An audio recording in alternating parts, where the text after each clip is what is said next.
Hi guys, स्वागत है आप लोगों का एक बार फिर से मेरे YouTube चैनल पे। यहाँ पे आज हम लोग होम साइंस के एक चैप्टर को पढ़ेंगे जिसका नाम है असमर्थ तथा अयोग्य बालकों की विशेष आवश्यकताएं। इस चैप्टर में जो ऑब्जेक्टिव क्वेश्चंस आएंगे वो आपके एग्ज़ाम में शॉर्ट क्वेश्चन और वेरी शॉर्ट क्वेश्चंस में यानी लघु उत्तरीय और अति लघु उत्तरीय में भी आ सकते हैं, तो इसको थोड़ा सा ध्यान से देखिएगा। चलिए शुरू करते हैं आज का ये सेशन। हम लोग अपने आसपास में अपने समाज में अक्सर लोगों को देखते हैं तो लगभग हर व्यक्ति कुछ न कुछ शारीरिक, मानसिक या सामाजिक तौर पे कमी का शिकार होता है। जब हम लोग ऐसे लोगों पर अध्ययन करते हैं तो पता चलता है कि अधिकतर लोगों की कमी बहुत कम होती है। जैसे कि कोई व्यक्ति चश्मा पहनता है, ऐसी कमी को हम लोग हल्की कमी मानते हैं क्योंकि देखने की कमी को चश्मा लगाकर पूरा किया जा सकता है।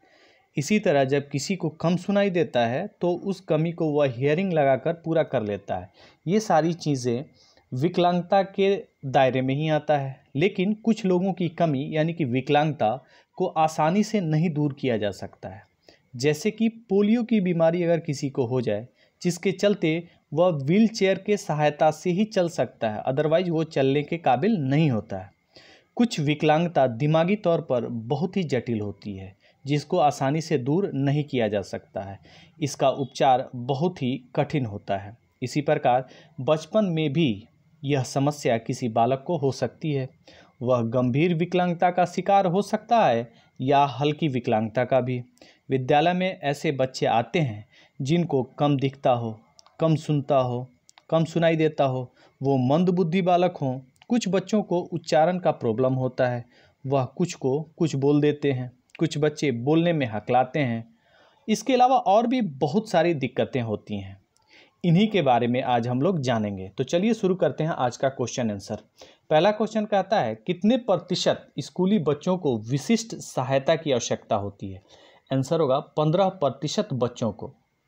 नेक्स्ट क्वेश्चन, मानसिक रूप से आंशिक असमानता तथा शारीरिक रूप से आंशिक असमानता को क्या कहते हैं।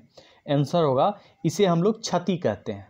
नेक्स्ट क्वेश्चन हम लोग यानी तीसरा क्वेश्चन देखते हैं। मुख्य रूप से अक्षमता कितने क्षेत्रों में पाई जाती है। आंसर होगा 3 क्षेत्रों में पाई जाती है। कौन कौन, उसको भी देख लेते हैं हम लोग। शारीरिक अक्षमता से युक्त बालक, अगर बालकों की बात की जाए तो। दूसरा हम लोग देखते हैं मानसिक अक्षमता से युक्त बालक, और तीसरा होता है सामाजिक अक्षमता से युक्त बालक। नेक्स्ट क्वेश्चन हम लोग देखते हैं, चौथा क्वेश्चन, शारीरिक अक्षमता किसे कहते हैं। आंसर होगा वो शारीरिक दोष के चलते समान क्रियाओं में भाग नहीं लेते हैं, सामान्य लोगों की तरह वो कार्य नहीं कर सकते, इसी को शारीरिक अक्षमता यानी कि विकलांगता कहते हैं। चलिए पांचवा क्वेश्चन देखते हैं। बहरापन कितने प्रकार का होता है। आंसर होगा 2 प्रकार का होता है, एक पूर्णतः बहरापन और दूसरा कम सुनने वाले बालक। पूर्णतः बहरापन का हम लोग इलाज कम ही देख पाते हैं, लेकिन कम सुनने वाले को हियरिंग वगैरह की मदद से उसको पूरी सुनाई देती है। नेक्स्ट क्वेश्चन हम लोग देखते हैं, छठा क्वेश्चन, क्या जन्मजात बहरापन वंशानुगत हो सकता है। आंसर होगा हाँ, हो सकता है। बच्चा जब गर्भ में होता है तो माँ को कुछ अगर बीमारी हो जाती है स्टार्टिंग पीरियड में, तब भी बहरा बच्चा हो सकता है। नेक्स्ट क्वेश्चन हम लोग देखते हैं, सातवां क्वेश्चन, पूर्ण अंधे बालक को किस तरह से पढ़ाया जा सकता है। तो पढ़ाने के लिए उनको रिकॉर्डर टेप्स और मॉडल की सहायता से हम लोग पढ़ा सकते हैं। चलिए आगे बढ़ते हैं और देखते हैं आठवां क्वेश्चन, प्रतिभाशाली बालक कौन होते हैं। आंसर होगा विशिष्ट बालक होते हैं जिनको समान बालकों से अलग आवश्यकताएं होती हैं। यह किसी भी चीज़ को बहुत जल्दी और बहुत आसानी से समझ लेते हैं। इनमें किसी भी बात का विकास बहुत तेज़ी से होता है, इसलिए इनकी शिक्षा अलग दी जाती है। चलिए आगे बढ़ते हैं और देखते हैं 9वां क्वेश्चन, ब्रीडेन के अनुसार समस्यात्मक बालकों की कितनी प्रकार होती है।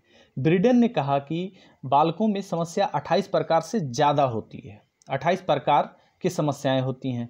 आगे बढ़ते हैं और देखते हैं 10वां क्वेश्चन, जब बालक जानबूझकर दूसरे व्यक्तियों की आशा के विरुद्ध कार्य करता है तथा गलत राह पर चलकर आनंद प्राप्त करता है, उसे क्या कहते हैं। आंसर होगा उसे हम लोग समाज विरोधी व्यवहार वाले बालक कहते हैं। नेक्स्ट क्वेश्चन हम लोग देखते हैं 11वां क्वेश्चन, मनोवैज्ञानिक विधि साइको ड्रामा द्वारा किस प्रकार के बालकों का उपचार किया जाता है। आंसर होगा अपराधी बालकों का उपचार इस विधि द्वारा हम लोग करते हैं, साइको ड्रामा विधि द्वारा। चलिए आगे बढ़ते हैं और देखते हैं 12वां क्वेश्चन।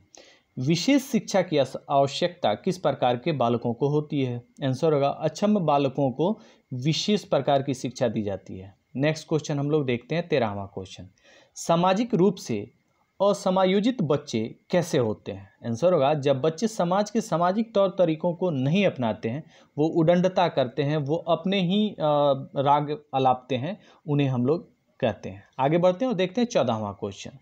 पोषण संबंधी अंधापन किसके कमी के कारण होता है? आंसर होगा विटामिन ए की कमी के कारण अंधापन होता है, जिसे हम लोग पोषण संबंधी अंधापन कहते हैं। नेक्स्ट क्वेश्चन हम लोग देखते हैं।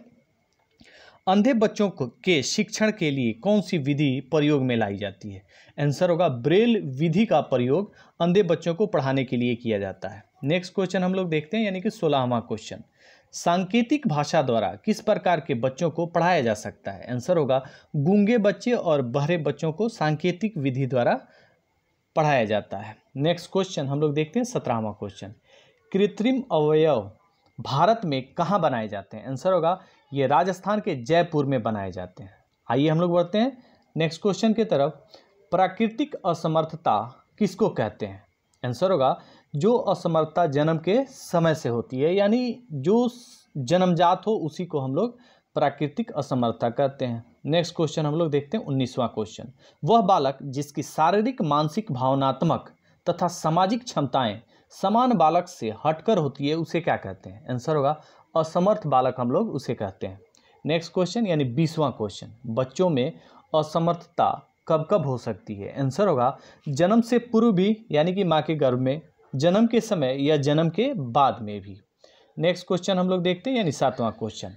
नाड़ी तंत्र में विशिष्ट क्षति या अक्रिया को क्या कहा जाता है? आंसर होगा नाड़ी तंत्र में कमी को हम लोग कहते हैं। नेक्स्ट क्वेश्चन देखते हैं 22वां, जो आज का अंतिम क्वेश्चन होगा। बहरापन किस विषाणु जनित संक्रमण के कारण होता है? आंसर होगा खसरा के, इन्फ्लुएंजा के, गलसुआ के तथा मेनिंजाइटिस के कारण बहरापन हो सकता है। तो आज के इस चैप्टर में इतना ही। हम लोग मिलते हैं नेक्स्ट चैप्टर में नेक्स्ट टॉपिक के साथ। तब तक के लिए थैंक यू।